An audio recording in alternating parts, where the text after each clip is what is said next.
was looking at the map on the plane, and Fort McMurray was there, and the plane was, on the map, and I was looking down going, there's nothing there.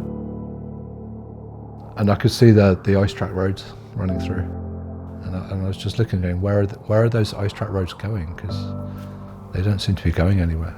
They're just these beautiful things carved through the countryside. Where did they go?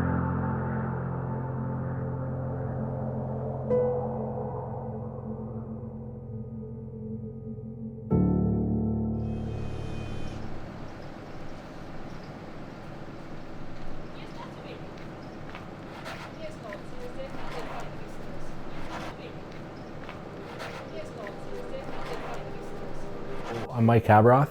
This is the third year that I've helped organize the Ride North Moto event, where we ride from Fort McMurray to Fort Smith, Northwest Territories along the winter ice road. The ice road is only open for 3 months of the year.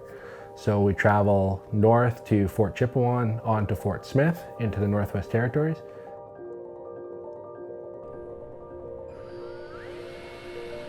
First, when I came up here, I heard some rumblings of some people that did ride a motorcycle up to the Northwest Territories before. It was always something that I really wanted to do. So a few years back, I started talking with Mike Cabroth and said, we should get a trip going up here. So joined in, and so it was 3 years ago now when we first came up here. And we had a small group that year. It was only 3 bikes, and ever since then it's kind of been growing.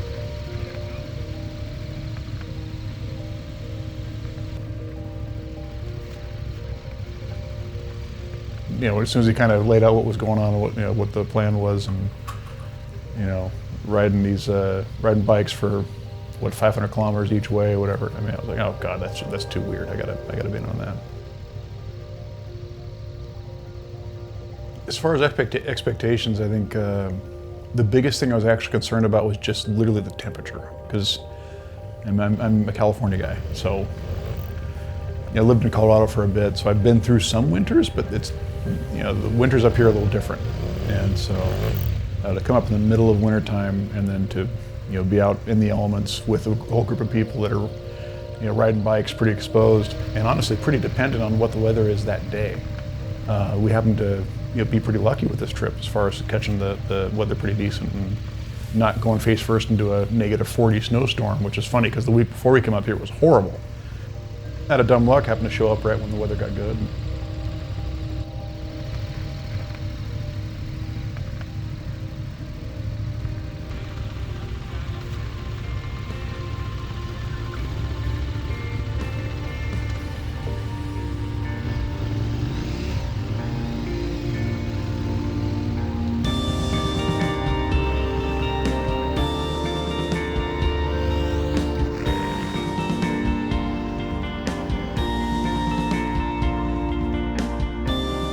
With the winter ice road, they flood the road with the lakes and streams, where they essentially suck water out and flood the roads to create a winter ice road. So it kind of starts in like a northern boreal forest with sand and trees, but as it goes further north, it runs into Lake Athabasca Delta. So that's marsh, willows, impassable in the summer, even in a boat. But they flood it and they create a winter road. So as you travel towards Fort Chipewyan, you're getting closer to the Canadian Shield, which you come from sand, trees, into granite and rock. So it's a pretty neat change in the landscape as you travel north. So in past years, we kind of did a couple different local charities. This year, when we were searching for something that we all kind of believed in and something that we wanted to stand behind, we all really agreed on the local hero foundations. What they are is a local medevac service that services the whole Wood Buffalo region. So especially for riders like us that are up in the northern areas right now, even in the summertime, riding in the Six Lakes area on their side-by-side. If there's any incident that someone's critically ill or injured and they need a medevac service, then the local hero foundation is going to be the one that's potentially save your life. A lot of my friends and family, we all know of someone who has been touched by that, and that's pretty important to us. So once we got in talks with the local Hero Foundation, they really stood behind us as well, so it was a great fit. So we've been raising money for them now, and really happy with the results so far. We're up to about $2,400 so far in our trip, and that results to about 2 hours of flying time for the medevac service, and could also potentially mean 2 lives saved. So that's pretty awesome.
Riding motorcycles on ice is not something that you see every day. You always get a lot of funny looks when you're driving down the road, especially in towns, or people are just not used to seeing that, right? So Alberta weather, I mean, you're hitting minus 40 up here sometimes, and that's an odd thing to see a motorcycle.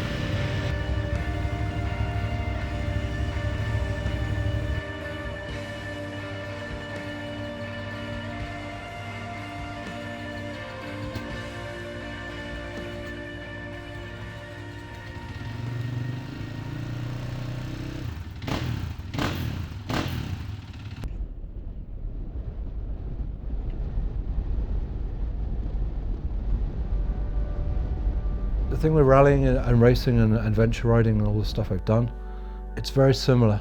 You go to the same things, there's only so many events, and it's like, yeah, it's a hot country or whatever. There's nothing out there where you can ride in snow and ice, not to my knowledge anyway. So yeah, something completely new and different. Try to look it up, like what does minus 20, minus 30, which is what we were looking at before we came, what does that feel like? And there was no information. There was nothing, so I really had no expectations at all on how it would feel. Obviously I've ridden lots of races, so kind of understand from a riding a bike point of view what it's going to be like. And I think I said to you earlier, snow and sand are quite similar. Yeah, and the principles of riding. I'm a bit strange. I just like big bikes. No one believes me. I just think they track better, they ride better, they're more planted. Yeah, I know they hurt a lot more when you fall off. Snow's sort of deep, and again with the big bike, it'll just plough its own way through and not get knocked around. And we've also hit like chunks of ice kind of in the road. And again, it'll just knock that out of the way. If you imagine if you're on a smaller bike, it would probably try and rip the bars out of your hands, I'm guessing, like hitting a big rock. I have to also say that the people doing this and everyone looking after me has just been amazing. I've never had so many support vehicles for the amount of riders and the amount of care and attention and food and having a fire at lunch and cooking a sausage and all that kind of stuff. I enjoy what we do, whether or not we're riding for support or we're going to be riding in bikes, but it's either way, it's a beautiful country, it's a beautiful area, and it's a great time. Great time doing it. Yeah, oh yeah, you can't, well, you probably could pick a little warmer time, but unfortunately the ice road's only there in the wintertime, right?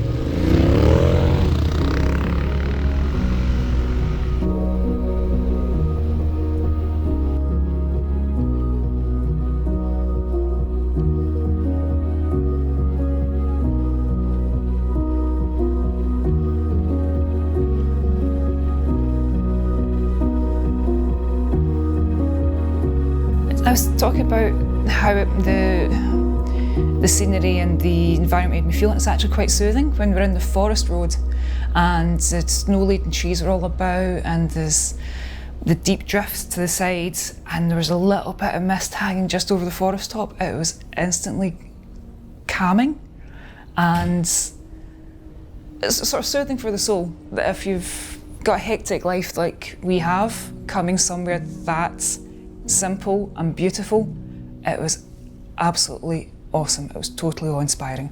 Loved it. And then even crossing the ice rivers, just having to pinch myself. There are a few yee-haw moments coming over the ice bridges, looking left and looking right and just seeing the expanse of the frozen river going to either side, remembering that I'm riding on frozen ice on a bike in winter in the north of Canada. Just incredible.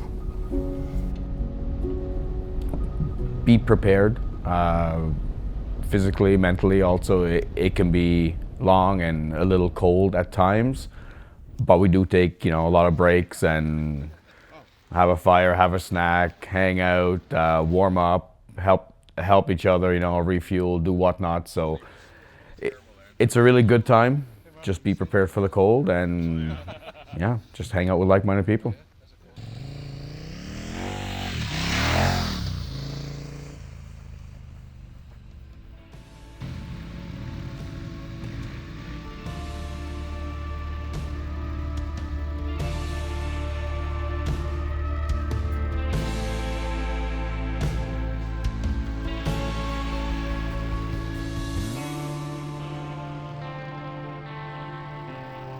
I think I would describe this trip as an absolute bucket list item.